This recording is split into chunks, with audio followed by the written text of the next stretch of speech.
Bonjour tout le monde, ici Anne-Marie, la fille de Nanny Gigi. Et aujourd'hui, on va parler. Et aujourd'hui, écoutez, aujourd'hui, là, c'est pas une journée facile. Ma mère est partie chez ma fille aujourd'hui. Ma mère, elle a beaucoup de colère envers moi aujourd'hui. Euh, Ça me prend énormément de patience. Puis heureusement que ma fille est là parce que très difficile. Hier, je pleurais, puis aujourd'hui, je pleurais aussi. Ça vient te chercher dans ton fond. Qu'est-ce qui se passe? Tu comprends? Il y a juste des fois que c'est tough comme ça. Je ne sais pas qu'est-ce qui se passe avec elle. Je ne sais pas pourquoi elle vit autant de colère. C'est sûr, c'est peut-être pas vers moi, mais je le prends. Tu sais, à un moment donné, si tu le prends personnel, tu sais, parce que ben, je le prends personnel, en fait. Puis je ne suis pas supposée de le prendre personnel. Mais de toute façon, je veux prendre ce moment-ci pour adresser les commentaires que j'ai souvent, comment est-ce que ça doit être facile, que votre relation est belle, est pleine de complicité. Et puis, oui, oui, j'ai une belle relation avec ma mère. Euh, Puis ça date pas de toujours. Ça n'a pas toujours été comme ça. Puis, ça n'a pas toujours été facile, mais je crois pas que c'est un prérequis pour prendre soin d'un parent. Je pense pas qu'il faut qu'on prenne soin d'un parent seulement que si le parent était parfait. Je pense qu'il n'y a personne de parfait. Je pense moi, je suis pas parfaite. J'ai jamais été parfaite comme mère. Je suis loin d'être parfaite comme épouse ou conjoint. Je suis loin d'être parfaite comme amie. Je suis pas parfaite. Mais je pense qu'il n'y a personne de parfait. Puis, tu sais, je perds patience des fois, puis des fois c'est pas facile, puis des fois je voudrais que ma vie soit autrement. Euh, mais j'ai choisi de prendre soin de ma mère, malgré que, tu sais, au début de la maladie, je pensais pas qu'elle avait l'Alzheimer, elle avait des pertes de mémoire, etc. Mais ma mère a toujours été une personne qui avait besoin d'attention. Puis elle faisait n'importe quoi pour avoir de l'attention. Puis moi, je pensais que l'oubli, c'était un appel, tu sais, pour avoir de l'attention. Je prenais tout ça plus ou moins au sérieux. Puis, tu sais, j'étais pas très, très proche de ma mère dans les dernières années. Mais quand la maladie est arrivée, j'ai fait comme, oh boy, OK. Je pouvais pas, puis j'avais promis à mon père de prendre soin de ma mère sur son lit de mort. Même l'évolution de la maladie et comment est-ce que notre relation s'est redéveloppée à travers le temps, puis à travers la maladie, ça a beaucoup, beaucoup changé. Il a fallu que je la regarde d'un différent œil. Il fallait que je la regarde d'une façon euh, avec plus de compassion puis plus d'empathie. Là, il fallait que je travaille vraiment euh, sur c'est ça, c'est ma patience, ma façon de réagir aussi, tu sais, c'était comme difficile. Mais je voyais aussi qu'elle était vulnérable, puis ça venait me chercher. Donc, il a fallu vraiment que je fasse une grosse recherche personnelle. Et puis, il fallait que je change des affaires, tout comment j'allais réagir avec ma mère. Donc, la tendresse, l'amour, elle s'est redéveloppée. Pas que l'amour était plus là, était là, c'était juste différent. Euh, et puis, tranquillement, ma complicité avec elle est revenue. Mais il fallait que je règle des affaires avec moi-même, des problèmes qu'on avait eus avant, il fallait que je les mette de côté. Il fallait que je laisse ces choses-là. Euh, Puis même, mettons, dans la façon, si elle me critiquait sur mon apparence, ou la façon que je chante, ou la façon que... n'importe quoi. Fallait que je mette ça de côté, puis que je rends ça plus comique, plus drôle. Parce que si je serais pour m'obstiner avec elle, puis me dire, oh my God, tu sais, puis m'apitoyer sur mon sort avec quelle sorte de relation que j'ai avec ma mère, ben, je serais pas heureuse, puis elle non plus. Ça, j'ai décidé de changer mon fusil d'épaule, puis de dire, écoute, je vais faire le meilleur que je peux avec la situation, peu importe qu'est-ce qu'elle est. Puis ma relation avec ma mère, il a fallu que je la reconstruise. Tu sais, c'est une reconstruction, parce que la relation a changé.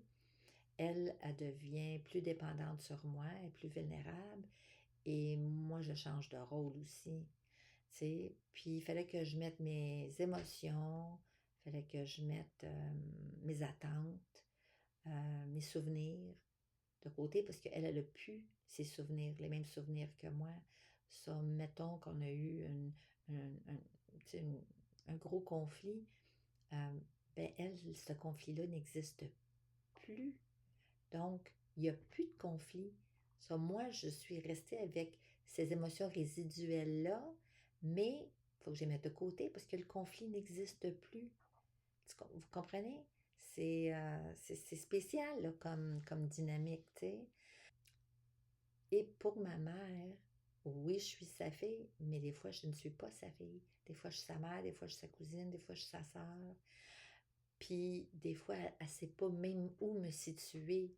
Elle ne sait pas où est-ce que qui je suis. Elle sait que je l'aime. Elle sait que j'en prends soin. Elle sait qu'elle est en sécurité avec moi.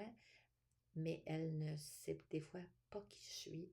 En premier, ça, c'est venu vraiment me donner un gros coup.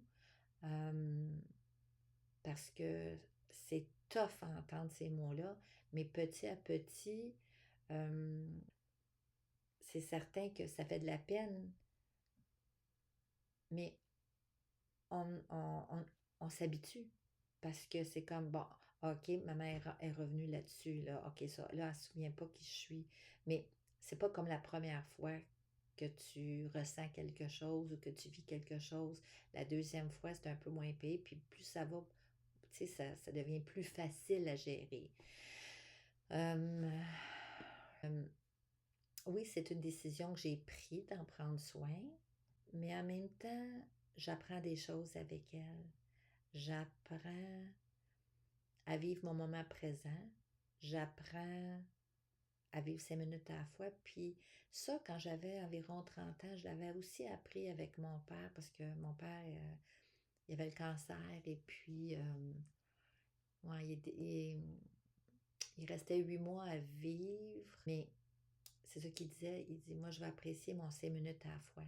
C'est juste 5 minutes à la fois qu'on peut vivre. Parce qu'on ne sait pas si on va traverser la rue et puis on va se faire frapper par un auto. On ne sait pas quand est-ce qu'on va mourir. Donc, j'avais un petit peu assimilé à ce moment-là, mais aujourd'hui, c'est de plus en plus. Je ne peux pas faire tout ce que je veux, c'est certain, c'est difficile. Financièrement, c'est difficile. Financièrement, on ne peut pas... honnêtement, si je n'avais pas mon conjoint, je ne serais pas capable de prendre soin de ma mère. Mon conjoint continue à travailler. Moi, les contrats, je les ai perdus. Donc, je ne serais pas capable. Comment est-ce que je ferais? On serait probablement sur le bien-être social, j'imagine, parce que, bon, ben, chômage, moi, j'étais travailleur autonome. Donc, chômage, je n'aurais pas eu. Je ne sais pas comment est-ce que je ferais. Ça serait placé où? Dans un CHSLD? Mais si ça aurait été le cas, je ne pense pas qu'elle serait là aujourd'hui. Je pense que... Parce que j'essaie vraiment...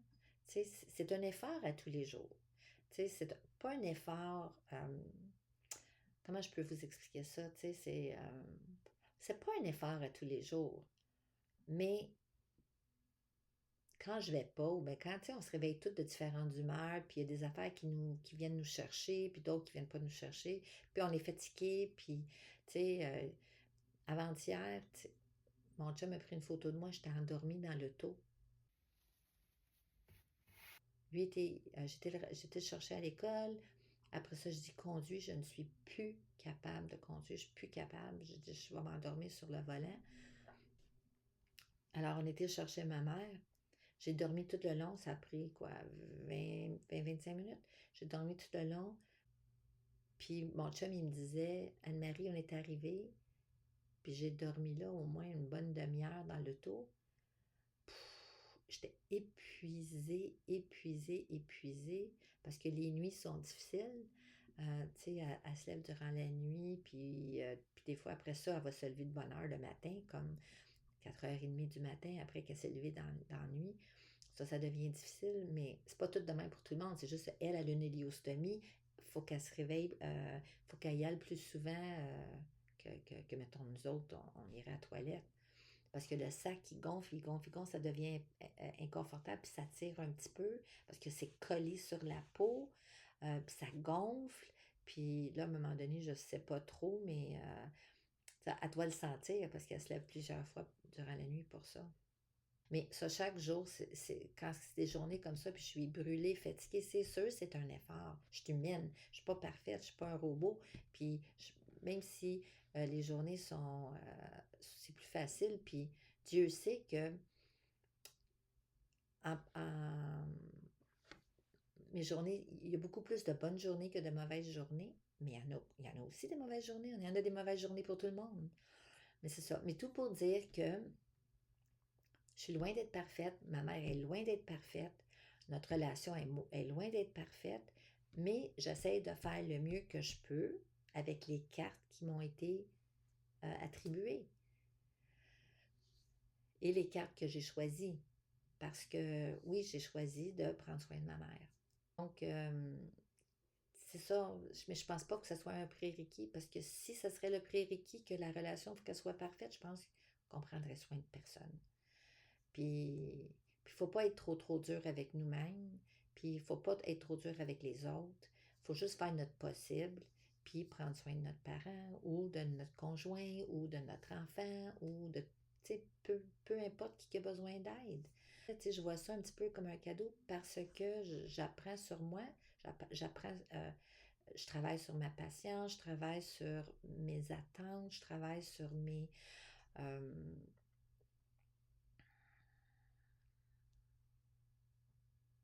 mais sur tous les aspects de mon caractère, en fin de compte, tu sais.